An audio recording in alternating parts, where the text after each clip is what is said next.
Hello everyone, back earlier than expected with another video going over Pennywise, the Eater of Worlds, the Demon Elemental of Matron, the Darkness Beyond the Macroverse, it. Instead of speed this time, I'll be going over the actual strength slash power of our dear sewer clown, both the Avatar and Dairy and the Deadlights. I'll first be going over the low and the mid feats of the Avatar, and then the better, more impressive feats for it, and then finally the Deadlights themselves, and their place in the Dark Tower cosmology. Before we begin with that, I would like to go over a feat that I've calculated between the making of this video and the last one.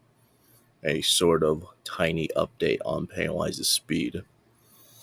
As already established, Pennywise is capable of outpacing the Losers Club. While they're capable of sort of combating Pennywise to a degree, there are still moments where he just moves too fast for them. I've already used this logic in the last video, getting Pennywise to quadrillions of times the speed of light, but this feat I have would make him even faster.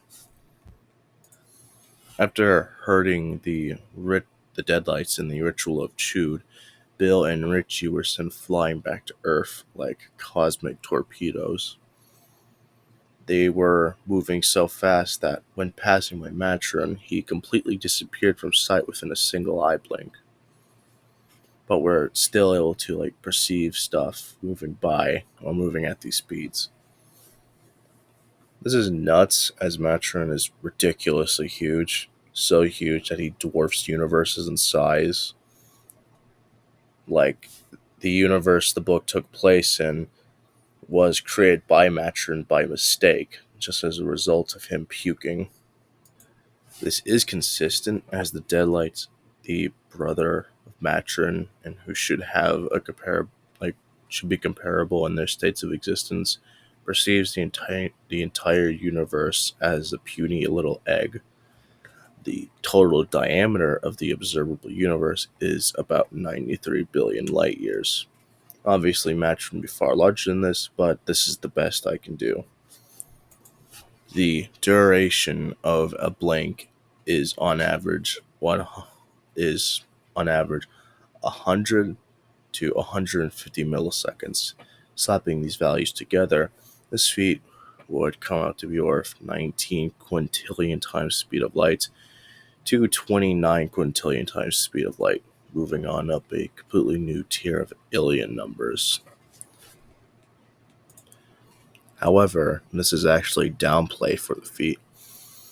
This would be if they travel from one end of Matron to the other end, but what they actually did here was travel so stupidly far away from Matron that a being that dwarfs universes, and he's just completely gone from sight. We can actually calculate this distance despite a lack of visuals.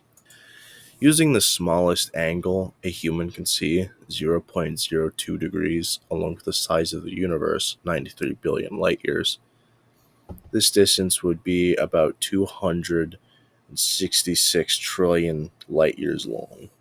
Mixing that with our millisecond values, this feat would come out to be either 56 sextillion times the speed of light to 84 sextillion times the speed of light. Even this is horrendous downplay, as Matron is an entity that is an outerversal entity that is so unfathomably huge that he holds all of existence, including the Dark Tower, either on his back or within his mind. So in actuality, this would be another irrelevant speed feat for Pennywise, but decently high into it. Now let's get into the reason why you are here. Starting off, Pennywise is easily street level to wall level, as he is consistently seen ripping apart humans and just absolutely fucking them up, even being able to punch their heads off Jason Voorhees style. Here are all the scans of that. Moving on to feats that you might actually care about. Just by getting angry, Pennywise indirectly caused a big and devastating storm that stretched across Derry, causing rampant devastation. At minimum, this feat would be worth 1.2 megatons of TNT, enough to destroy a small city. At the very end of the book, Pennywise, in the form that most closely resembles the Deadlights, indirectly caused an earthquake that destroyed downtown Derry. This has been calculated to be 2.6 gigatons. This would make Pennywise Large Mountain level plus, or in other words, Pennywise has more than enough power to destroy large mountains. Lastly, Pennywise arriving on Earth caused a cataclysmic impact that destroyed a mountain / big hill, leaving a giant hole that resembled a donut. This has been calculated to be worth 6.5 to 7.1 gigatons of TNT, aka island level, which, as you probably guess, is enough power to destroy an island. Again, to note, Pennywise didn't use a spaceship or meteor in order to get to Earth, so he did this himself. Given the last feat was a high 7 SA plus earthquake feat, and was done like the most casual way possible, with it being an indirect result of his death, not an actual attempt to destroy or disrupt anything, this would be consistent. It's kind of strange that Pennywise is as fast as he is. Like, when you usually associate those levels of speed, you associate them with characters that are cosmic levels of power, like at least planet level, you know what I mean? But no, in this case, Pennywise is just a ridiculous speedster that dwarfs the speed of like any other tier 7 to tier 6 character I've ever seen, let alone with his, and this is just with his finite speed scaling, let alone his irrelevant speed scaling. Speaking of cosmic levels of power, let's move on to the reason why you're probably here, the Deadlights, Pennywise's true form. Now, there is a lot of contention with how strong true form Pennywise is, and I've certainly seen a lot of takes of varying quality on him. Some people think he is just universal, which usually comes from a perspective that doesn't understand the grand scheme of the Dark Tower cosmology, or that he is a tier 0 god. Well, now it is my turn to throw my hat into the ring. For starters, the Deadlights are described as the darkness that exists beyond the macroverse, the outlands beyond all lands. It is also said that the cosmology of the macroverse has nothing in common with the Deadlights in existence. So, despite common belief, the Deadlights are in the macroverse, they don't. They don't reside in them, and actually exist outside of them and are beyond it and everything else. This is backed up with statements with the Deadlights being described as the edge of everything. The Deadlights also have a good amount of statements that could get them out of reversal, such as it being described as a nightmare spider beyond time and space. The Deadlights are also described as unshaped and formless. And lastly, the Deadlights are described as I said to be like non-geometrical, as in it has no geometric shapes to it. These alone could get Pennywise our reversal status, but once you take in the rest of the cosmology into consideration, it becomes way more solid, and Pennywise becomes much, much more powerful. The rest of this video will be going over the cosmology of the Dark Tower, all of the bits of information I could find. I'll be starting from the bottom and moving my way on up to the top. Firstly, we have the entire multiverse. This is probably, weirdly enough, the most confusing part of the cosmology, despite it being the lowest on this list, like the one that I'll be mentioning here. Bear with me for a moment, please. Okay, so in Dark Tower, universes are infinitely large, but they aren't just regular universes. Every single universe contains an infinite amount of other universes. So they're pretty much multiverses, actually. Each one of these universes are mere atoms to an even bigger universe, forming a hierarchy. This hierarchy goes on infinitely in both directions, both up and down. Higher up levels in the hierarchy are described as inaccessible and unimaginable to those on lower levels, with lower levels being described as like infinitesimal in comparison. Essentially, the multiverse of Dark Tower is an infinite hierarchy of dimensional layers, with lower levels being nothing but atoms in comparison to higher levels which transcend them. This would mean the multiverse is a high one Nashby structure, infinite dimensional. Anything beyond this would be what we call outerversal, which is like the tier for when you transcend dimensionality itself. And we're gonna get straight into that with the next structure. Moving on up, the structure that the verse is named after, the Dark Tower. The Dark Tower itself is a structure that contains all of reality, serving as a linchpin for all space-time and a nexus for all universes. So it contains the aforementioned multiverse that I described, and also encompasses all of size, time, and space.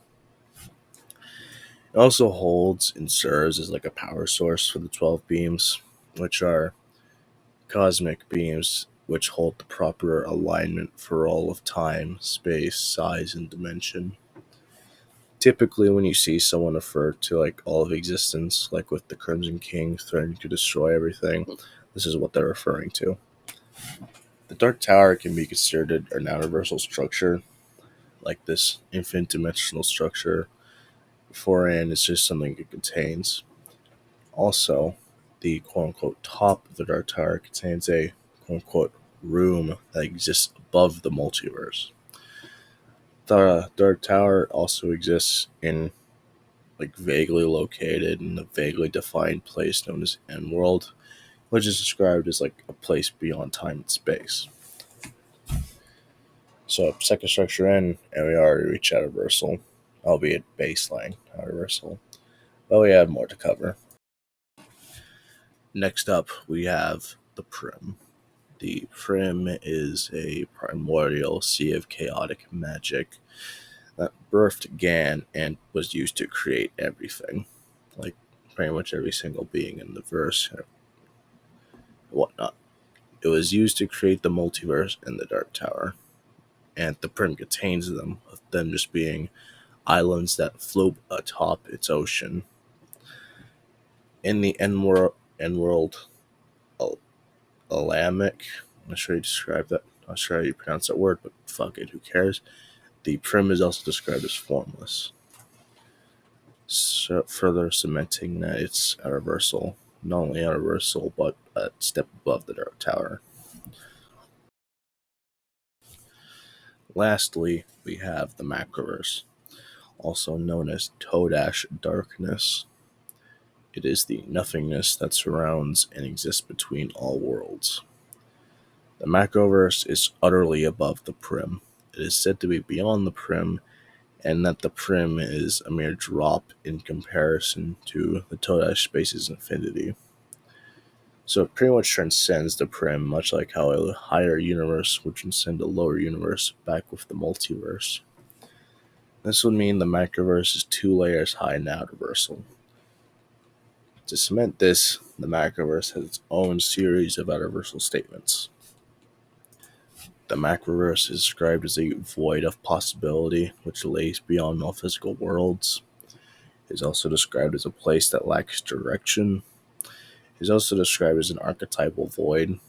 People seem to mix this up and apply this statement to the Prim, but just to be clear, this does not apply to the Prim. The scan itself separates this void from the Prim.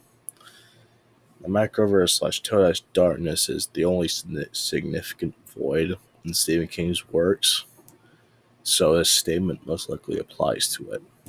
Regardless in which one of these structures you would apply this to, the deadlights would scale above it. As established before, the deadlights are beyond the macroverse. This would not only make Pennywise's true form outerversal, but 3 layers high into it. Funny thing is, Pennywise isn't even the strongest character that the verse has to offer. Not just Gan, but other characters like Matron dwarf the deadlights in power. So really, the Dark Tower's reputation as a crazy strong verse is justified, if you ask me. Still a Goku victim, though. That will be it with this video. It feels nice to dig into a new verse, even when that verse is the existential, cosmic crack cocaine fueled fever dream that is the Dark Tower. I'm still researching the verse, so who knows, maybe Pennywise will be stronger someday. If you wish to see my progress with that, a link to a profile of mine covering book Pennywise will be in the description. You could check other stuff I've worked on down there and the works of other people. Going a bit off script here, I would like to give a quick little shout out to Analysta Doom. He's been a fan of my work, particularly my Doom work, for quite some time now, and he and his community has been treating me pretty well with the less than a month I've been there. They also pretty much treat me like a god at times, so that's also appreciated. Thanks, guys. As for Annalisa D. Doom, he does speak Spanish, so my English audience will probably have to grab a translator in order to take in his work. But he does have some interesting arguments for Doom. He does good work overall, I have to say. So, thanks, guys, for all the good shit they've done for me, and I might make another Pennywise video going over his abilities, but no promises on that. I am lazy and have things going on in real life, so I don't know. See you all in 4 months.